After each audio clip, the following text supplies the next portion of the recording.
Nobody expects their child to get cancer. Have to grow up fast.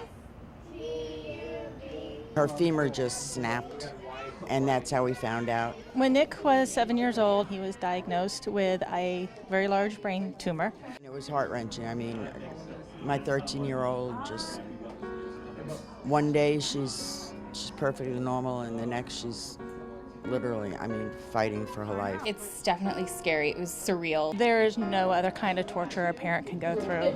To have to hold your child down, to get them stuck with needles, to know that you're putting toxins and doing all this horrible things to them, but it's the only way to save their life.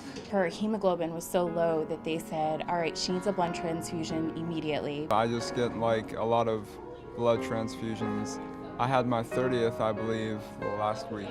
During his treatment of both radiation and chemo, I lost count how many times he needed blood and platelets transfused. It really opened my eyes up to the need for platelet donation specifically. I know sometimes people are afraid to give blood because they don't like needles, but I always think of my son, how, he has to get stuck and poked all the time, and he has no choice. And none of us know when that could happen to us or our child.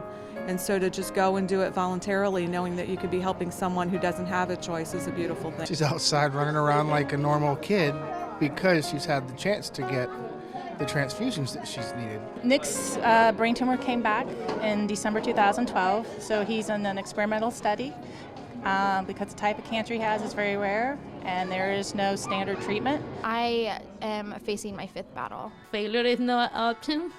You have to keep going.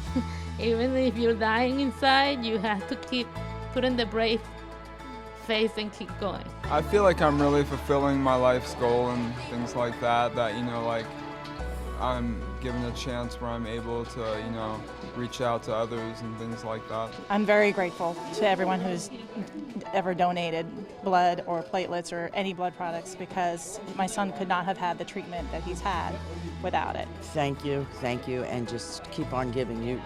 You saved my baby's life. Thank you to One Blood for having the supply there and making sure it's safe and available for our kids. Together, One Blood, blood and platelet donors, along with the staff and volunteers of the Children's Cancer Center, help give hope to families whose children are fighting cancer.